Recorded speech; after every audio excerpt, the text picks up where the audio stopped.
একজন মানুষ মারা যাওয়ার পর থেকেই ওর কবরের পাশে কুকুর কান্নাকাটি করে, মাটিও খনন করে ফেলতে চায়। এটার ব্যাখ্যাটা কি জানতে চাচ্ছি। যখন কোনো মানুষকে দাফন করা হয় এবং দাফন করা শেষ হলে দেখা যায় কোনো এক লোকের মাধ্যমে কবরের উপর পানি দেয়, এটা কতটুকু শরীয়ত সম্মত? এরপরে প্রশ্ন হলো, আমাদের দেশে অনেক আলেম জাদু টোনা তাবিজ দেয়, এটা কোরআন হাদিস দ্বারা কতটুকু যুক্তিসঙ্গত? এরপরে প্রশ্ন হলো, কবরের পাশে গিয়া বিনা ওযুতে দোয়া করা যাবে কিনা?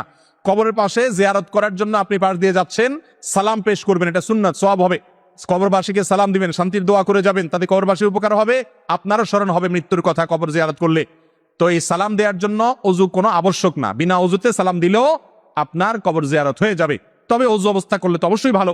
অতএব কবরের পাশ দিয়ে রাস্তা আছে, রাস্তা দিয়ে আপনি হেঁটে যাচ্ছেন, যাওয়ার সময় সালামুন আলাইকুম দারা কওমুল মুমিনিন, হে ঈমানদাররা যারা কবরে শায়িত আছে তোমাদের প্রতি শান্তি বর্ষিত হোক, ওয়া ইন্না ইনশাআল্লাহু বিকুম লাহিকুন, আমরা তোমাদের পর চিরে আসতেছি, আমরাও কবরে আসবো এক সময়।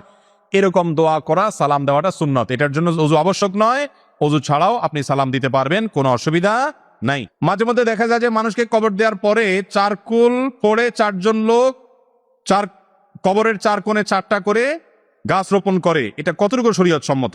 এ ব্যাপারেও কোনো নির্দেশনা নবী করিম সাল্লাল্লাহু আলাইহি ওয়াসাল্লাম হাদিস থেকে আছে বলে আমাদের জানা নেই। কোনো নির্দেশনা নেই যে চারজন চার কোণায় দাঁড়াবে, 4টা খুঁটি ধরবে, 4টা গাছ ধরবে, তারপর সেটা লাগাবে, এরকম কোনো কথা নেই। তবে হ্যাঁ, কবরস্থানের উপরে গাছ লাগানো যেতে পারে, কবরস্থানের উপরে গাছ লাগাবেন, ঘাস লাগাবেন, ফুল লাগাবেন, এগুলোতে কোনো অসুবিধা নাই। কিন্তু যে 4 কোণায় 4জন দাঁড়াবেন এবং 4টা খুঁটি রোপণ করবেন, এরকম কোনো নির্দেশ হাদিস থেকে দেওয়া হয়নি। এরপরে প্রশ্ন হলো, আমাদের দেশে অনেক আলেম জাদু টোনা তাবিজ দেয়, এটা কোরআন হাদিস দ্বারা কতটুকু যুক্তিসঙ্গত?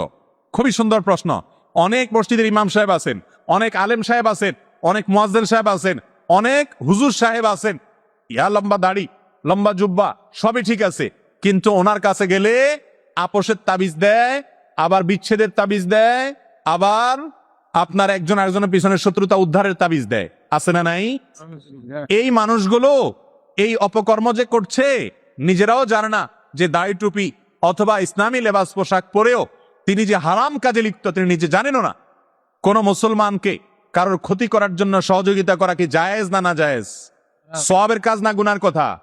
তাহলে হারাম কাজ কবিরা গুনাহ যে হুজুর করেন, সে হুজুর করলেও সেটা কি হবে? কবিরা গুনাহ হবে। কোন মসজিদের ইমাম যদি এরকম কোন তাবিজ কবজ দেয়, এরকম কোন কায়ে কারবার করে, তাহলে সেই রকম ইমামকে নসিহত করতে হবে, না সরে আসলে এই ইমামকে পরিবর্তন করতে হবে।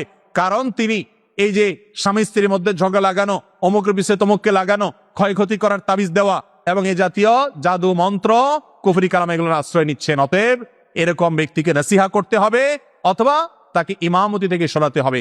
আল্লাহ তাআলা আমাদের যারা এই সমস্ত কাজে লিপ্ত না জেনে তাদেরকে হেদায়েত দান করুন, বলুন আমিন। যখন কোনো মানুষকে দাফন করা হয় এবং দাফন করা শেষ হলে দেখা যায় কোনো এক লোকের মাধ্যমে কবরের উপর পানি দেয়, এটা কতটুকু শরীয়ত সম্মত? ভাই, কেউ মারা গেলে তার কবরের উপরে নিয়মিত পানি দেওয়ার বিশেষ কোনো ফজিলত নাই। তবে যদি কেউ বিশেষ উদ্দেশ্যে দেয় তাহলে সেটা তার উদ্দেশ্য সাধন হতে পারে, যদি কোনো দুনিয়াবি উদ্দেশ্যে দেয়। যেমন একটা গল্প আছে না, যে কোন মহিলা তার স্বামীকে মৃত্যুর আগে ওয়াদা করাইছে যে তুমি আমাকে কথা দাও, আমার মৃত্যুর পর যতদিন আমার কবর ভিজা থাকবে ততদিন তুমি শুকানোর আগ পর্যন্ত বিয়ে করবা না। স্বামী বলছে ঠিক আছে, ওয়াদা করলাম। তো স্বামী মারা যাওয়ার পর, ওই বউ মারা যাওয়ার পরে স্বামী এবার দেখে যে কবর আর শুকায় না, 2-4 মাস হয়ে গেছে, কিন্তু তারপরও কবর শুধু ভিজাই থাকে। চিন্তা করলো ব্যাপারটা কি। পরে একদিন দীর্ঘ সময় পর্যন্ত দূর থেকে মনিটর করছে যে কোত্থেকে কবর ভিজে। পরে দেখে যে ওই মহিলার ভাই এসে কবরের উপরে পানি ফেলা দিয়ে যায় প্রতিদিন একবার করে। তো ধরে জিজ্ঞেস করছে ব্যাপারটা কি, বলে যে আপা আমাকে মরার আগে ওসিয়ত করে গেছে যে ভাই যতদিন আল্লাহ তোরে হায়াতে বাঁচায় রাখে প্রতিদিন আমার কবরের উপর 1 বালতি করে পানি ঢালবি।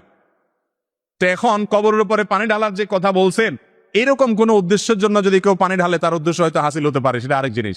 কিন্তু শরীয়তের কোনো নির্দেশ না এটা যে কবরের উপরে নিয়মিত পানি ঢালতে হবে। এটা আমাদের নিজেদের মন গড়া, যদি শরীয়তের নামে আমরা করি সেটা ভুল হবে। একজন মানুষ মারা যাওয়ার পর থেকেই ওর কবরের পাশে কুকুর কান্নাকাটি করে, মাটিও খনন করে ফেলতে চায়, এটার ব্যাখ্যাটা কি জানতে চাচ্ছি।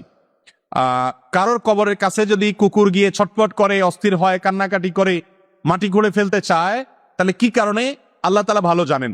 কুকুরের কোনো সমস্যা থাকতে পারে, ওখানে কুকুরের কোনো কিছু থাকতে পারে। তবে একটা হাদিস থেকে আমরা জানতে পারি কবরের যে আযাব হয় মানুষের, এটা মানুষ শুনতে পায় না, কিন্তু চতুষ্পদ জন্তুদের অনেকেই শুনতে পায়। আল্লাহ রাব্বুল আলামিন যাকে শোনাতে চান সে শুনতে পায়। এবং সবসময় যে এটা ফিল করে তারা অস্থির হয় তাও না, কিন্তু এরকমটি ঘটে, এরকম বিভিন্ন হাদিস থেকে জানা যায়। এজন্য কুকুর কোনো কবরের উপর এরকম করলে আমরা নিশ্চিত নই যে সে কবরে আযাব হচ্ছে, ওই ব্যক্তির প্রতি ক্ষুধারণা করার সুযোগ নেই। তবে হ্যাঁ, অবশ্যই একজন মুসলমান হিসেবে ওই কবরবাসীর জন্য দোয়া করা, তার জন্য আল্লাহর কাছে মাগফিরাত কামনা করা, তার জন্য দান সাদকা করা, এই কাজগুলো আমরা করব।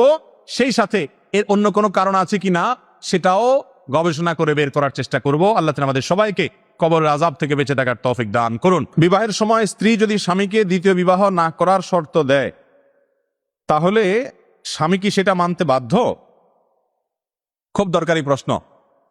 বিবাহের সময় যদি কোনো মেয়ে মানুষ, পাত্রীপক্ষ বা পাত্রী নিজে যদি পাত্রকে শর্ত দেয় যে তোমার সঙ্গে বিবাহ বন্ধনে আবদ্ধ হচ্ছি, তবে শর্ত হলো তুমি আমাকে বিবাহ করার পর আর কোনো সতী আনতে পারবা না, আমার দ্বিতীয় বিয়ে করতে পারবা না, শর্ত দিলাম।